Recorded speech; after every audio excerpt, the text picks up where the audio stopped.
What's going on YouTube? Listen up, young elder gang. This is billionaire Ted Strokes at you with another banger. Please make sure you like, subscribe, and share this video, fam.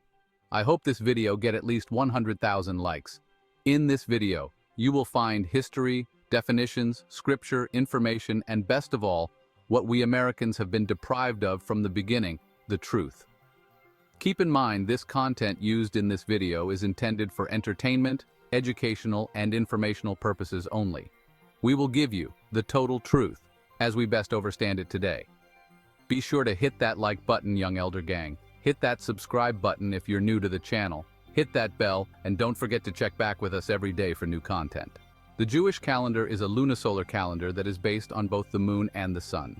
The calendar has 12 months, each with 29 or 30 days. The months are Nisan, Iyar, Sivan, Tammuz, Av, Elul, Tishrei, Heshvan, Kislev, Tevet, Shevat, and Adar.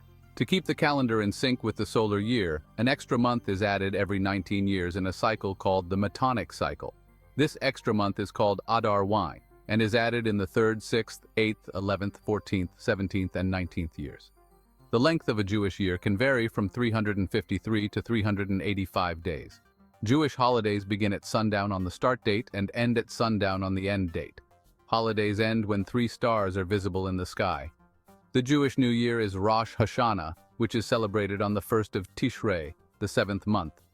Yom Kippur, Passover, Shavuot, and Sukkot are other major holidays in the Jewish year. The Jewish calendar's starting point is 3761 BC, which is the year described in the Old Testament as the creation of the world.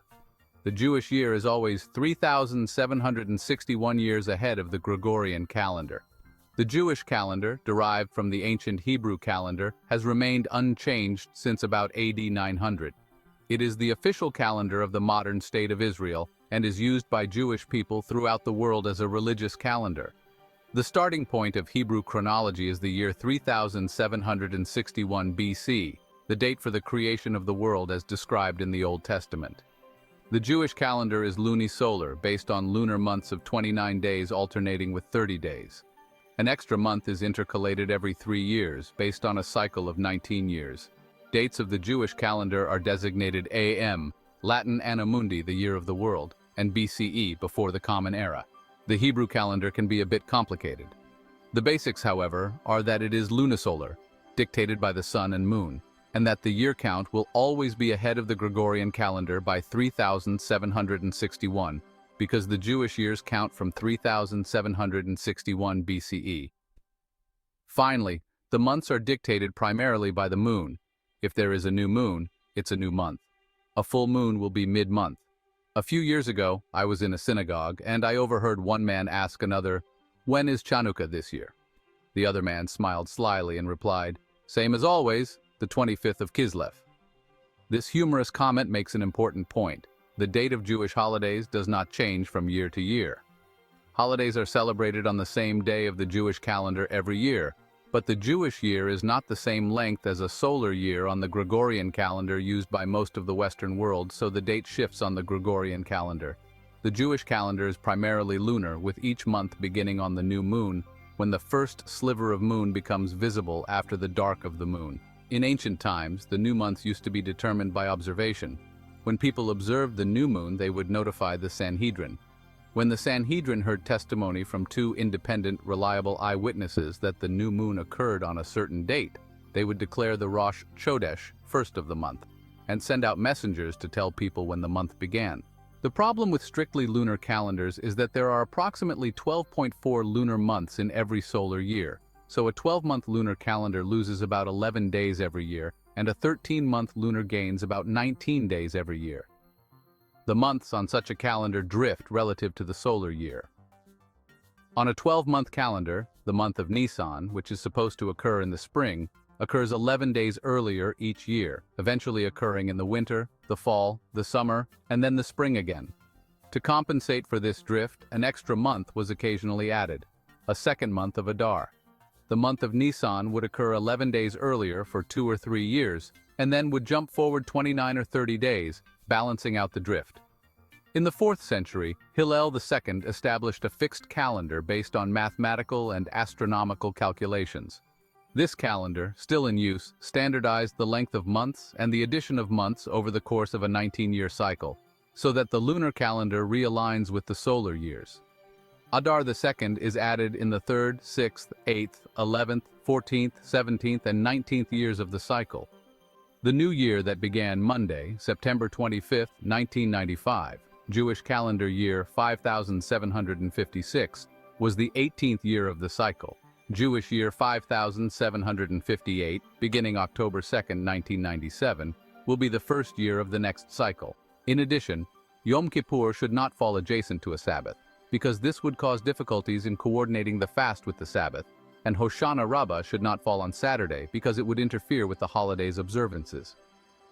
A day is added to the month of Heshvan, or subtracted from the month of Kislev of the previous year to prevent these things from happening.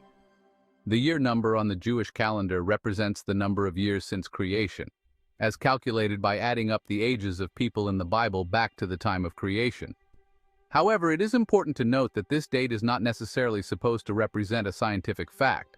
For example, many Orthodox Jews will readily acknowledge that the 7 days of creation are not necessarily 24-hour days. Indeed, a 24-hour day would be meaningless until the creation of the sun on the 4th day.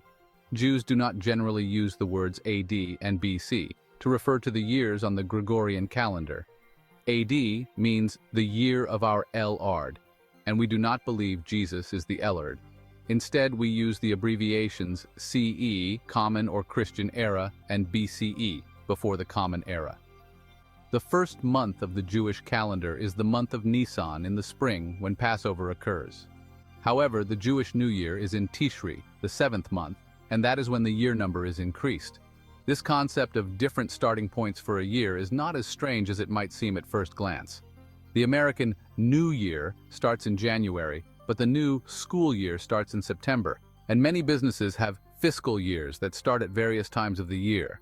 Similarly, the Jewish calendar has different starting points for different purposes. The Jewish calendar has the following months: Nisan, which is 30 days March-April, Iyar, which is 29 days April-May, Sivan, which is 30 days May-June, Tammuz, which is 29 days June-July, Av, which is 30 days July-August, Elul, which is 29 days August-September, Tishri, which is 30 days September-October, Heshvan, which is 29 or 30 days October-November, Kislev, which is 30 or 29 days November-December, Tevet, which is 29 days December-January, Shavat, which is 30 days January-February, Adar, which is 29 or 30 days February-March, Adar II, which is 29 days March-April. In leap years, Adar has 30 days. In non-leap years, Adar has 29 days. The length of Heshvan and Kislev are determined by complex calculations involving the time of day of the full moon of the following year's Tishri and the day of the week that Tishri would occur in the following year. I won't pretend to understand the mathematics involved, and I don't particularly recommend trying to figure it out. There are plenty of easily accessible computer programs that will calculate the Jewish calendar for more than a millennium to come. Note that the number of days between Nisan and Tishri is always the same. Because of this, the time from the first major festival, Passover in Nisan, to the last major festival, Sukkot in Tishri, is always the same. Formula for converting Hebrew dates to Gregorian dates. 1. Using gematria, add the letters of the Hebrew date together. 2. Add 1240 to the number you get. Note: the Jewish year begins in the middle of the Gregorian year, causing any Jewish year to correspond to 2 consecutive Gregorian years. The 1240 formula gives you the latter of the 2 years. What is the Sabbath year? Shemitah, Hebrew, Shmith, literally release, also called the sabbatical year or Shuviat, Shabbayat, literally 7th, or Sabbath of the land, is the 7th year of the 7-year agricultural cycle mandated by the Torah in the land of Israel, and is observed in Judaism difference between the Jewish calendar and the regular calendar. The regular calendar, that is, the secular or Gregorian calendar, is a solar calendar, dictated solely by the movement of the earth around the sun. The Jewish Hebrew calendar is lunisolar. It functions primarily by the phases of the moon, but it also adjusts to account for seasons and other elements that are dictated by the sun. In contrast to the solar, Gregorian calendar, the Jewish calendar follows the moon. A new moon signals a new month, and 29.5 days later, the next new moon and its month comes. To make things round in the Jewish calendar, some months have 29 days and others 30 days. The main difference between the Gregorian and Jewish calendars is that the Gregorian calendar is solar-based, while the Jewish calendar is lunisolar. The Gregorian calendar is based on the Earth's orbit around the Sun, while the Jewish calendar is based on the cycles of the Moon and Sun. The Gregorian calendar year is based on the Earth's orbit around the Sun, while the Jewish calendar year is based on the Sun's cycles. The months in the Jewish calendar correspond to the Moon's cycles, which are about 29.5 days long. The Gregorian calendar has a leap year every 4 years, while the Jewish calendar has a pregnant year every 19 years. In a pregnant year, the month of Adar is repeated, with Adar I added before it. The Hebrew year number changes at Rosh Hashanah in the fall, while the Gregorian calendar year number changes on January 1st. The Jewish calendar is calculated from the creation of the world, which rabbinic scholars believe happened in 3761 BC. The Jewish calendar's dual system of lunar and solar cycles makes it more complex than the Gregorian calendar. It requires precise mathematical calculations to keep the lunar months in sync with the solar year.